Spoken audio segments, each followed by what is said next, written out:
views and opinions expressed in this program are those of the participants and do not necessarily reflect the views of BronxNet or the program underwriters.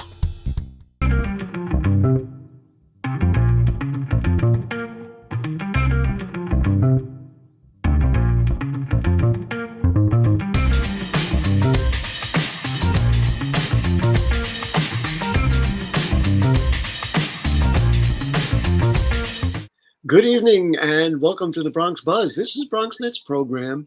I'm sure you know this by now, where we talk to reporters, writers, editors, filmmakers, photographers, anybody who puts something out in the Bronx. And I've got the latest edition, my well-read latest edition of the Bronx Times Reporter here. And you can see it's well-read because the pages are all messed up. And I pulled out a number of articles because I said my buddy Robbie Sequeira has to join us because he's writing some great things. So let us say a good evening to Robbie. How are you, my friend? I'm doing great, Gary. How are you? And happy Thanksgiving to everyone. Happy Thanksgiving to everybody. We're obviously, I don't want to say obviously, but we are recording it previous to Thanksgiving. It's going to air on Thanksgiving. We hope everybody's enjoying their day. And, if you hang out a little bit, you'll learn something about the BX that you didn't already know. Anyway, Robbie, I spoke to our producer, Rebecca Hemick, and I was really interested in the story you wrote about Community Board 6 saying no to a new supermarket. People in food deserts, they want supermarkets. It's one of the things that keeps us alive. But the Community Board said, You want to give us some background behind that? Yeah, it's you're right. It's very interesting. The East, at least CV6 has a lot of areas that can be classified as food deserts. It's like 37 bodegas to one fresh food market, which would be a supermarket or any kind of fresh food produce selling environment. But really, this community really kind of I don't want to say kind of NIMBYism. Not my backyard, but kind of more not wanting these type of developments to happen. So, Wait, I want to understand what you mean by that. When you say these kind of developments, yeah, it's kind of seen as developments that will take up other type of resources. So, in this regard, this proposal would have come at the expense of 59 parking spots. And this is a very busy area that has a university. They have a DMV that had come in there as well. That takes up a lot of the congestion. So a lot of the issue from residents was that parking's also at a premium too. So it really an issue of should you address food needs or do you address residential concerns, which for this regards sort of over parking. So that seemed to be what steered that particular board to make that decision. Well, it is a fascinating thing. I guess we should identify where it is. And the producer Rebecca and I were just talking about East Fordham Road. If you're traveling east, it's just before you get to Southern Boulevard and Pelham Parkway, that whole row of stores. I was a little bit surprised that if they were going to turn it down or say it was not a good idea, then one of the reasons for that was that they didn't want to lose the small businesses that were there. But it really was parking. It's jarring to me a little bit that was the reason, as opposed to saying, hey, we've got stores that have been here for years. But no, it wasn't that. And then where would people so it's that whole area toward Arthur Avenue, I guess, if you're going south from Fordham Road, all those private houses, they don't have a supermarket there. Yeah, there's a stark decline in supermarkets, fresh food, and that's really what the city's Fresh program is meant to do. And it's been around for 12 years. And they've had an issue with either having developers sign off on it or having issues with community boards such as this one signing off on it. Now, ultimately, the decision goes up to city council, of course, but there's been an issue of areas that need it. So Harlem's been an area that has a lot of food deserts that has these type of programs for their individual programs. So it is interesting to see that there isn't a need for fresh quality food.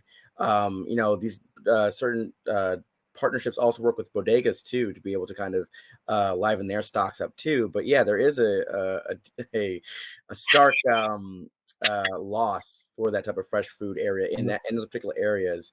And you're right, it is kind of interesting to see that parking kind of being the kind of quell for their decision. The rules, and I want to move on to a couple of other issues that you've written about. The rules for votes in the city council, usually when the home council member supports or denies support for a project, that's what carries the day.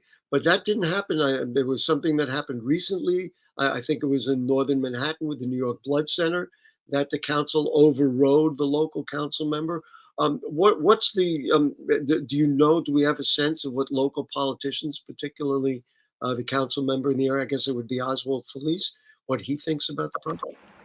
Yeah, so when there has not been anything too public as of yet on that, I do know when there was conversations before the meeting, so a lot of elected officials come to this meeting. One of them was Representative Richard Torres. There was conversations that people were kind of bringing up about this and about kind of similar issues that are taking away from parking. But no one has taken a clear stance on whether city council ultimately should put it through or not. So that's interesting. Yeah.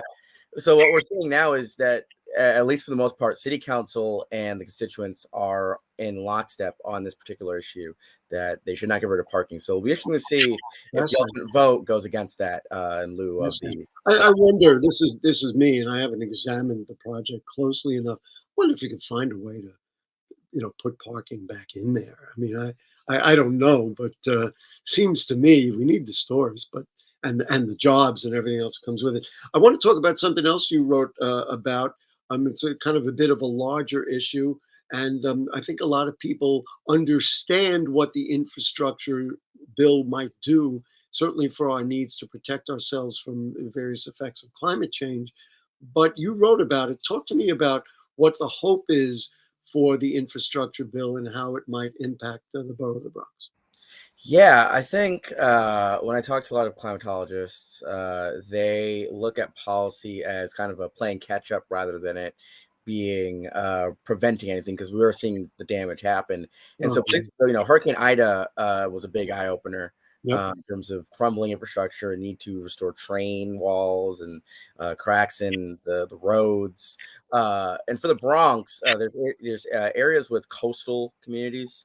So think of City Island. I think of areas that have big water capabilities. Yeah, and we're seeing that storms getting faster and they're getting much harder to track, and they're damaging.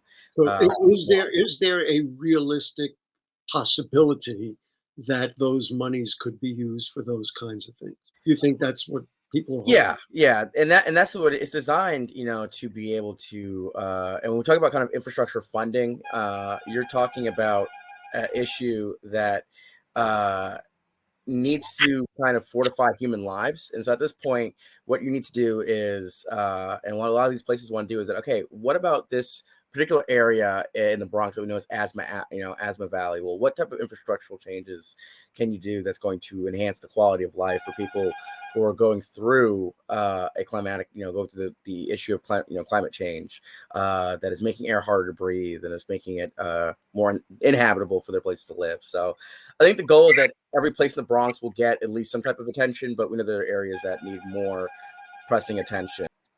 Well, one of the things that has been talked about, and at the moment, there's a lot of will to do it in the more western Bronx than the areas we talked about. The Deegan got flooded. People's cars got destroyed.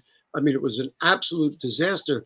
Environmentalists believe if they could daylight Tibbetts Brook and use that, make that a waterway, you could then get some of the water off of the Major Deegan.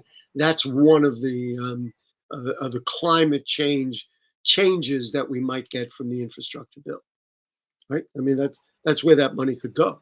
Yeah, and I think the thing that you look at, some of the stories I've been doing about environmentalism in the Bronx is that there are solutions that people have identified, daylight in Tibbetts Brook, finding ways to get less cars on the roads, because the Bronx is a very packed place to go out through.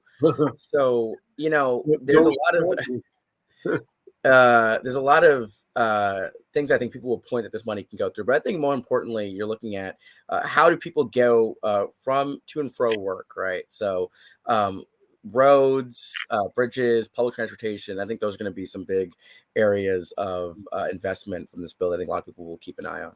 We will. And one other thing I'll just mention, because it's also been out there with the majority leaders, Chuck Schumer and Richie Torres, have talked about capping the cross Bronx. That would be, it's going to take years to do it, but it would be a great change for the borough. Last thing I just want to mention, we have a couple of minutes. You've been a real good person to check in with, and the Bronx Times, to check in with about tracking COVID. And we've had a little spike now. It seems to be because of the weather. Maybe people are traveling or closer together. The holidays, of course, are here. What's your thought about how we're trending?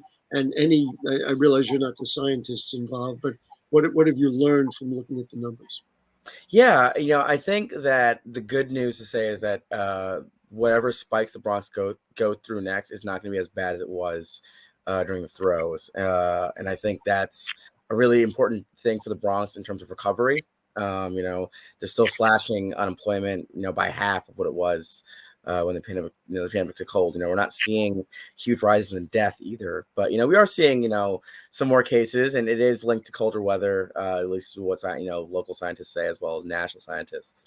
And I think the big issue is just, hey, the booster availability or eligibility is being expanded. So I think that it's just, getting more shots in arms and, hoping that we don't see numbers get drastically or dangerously high. We did a show, which you may not have seen, our other program, Bronx Talk, on racial disparities. And I was really surprised at the number of African Americans, of Black people, who are saying, I'm not getting it.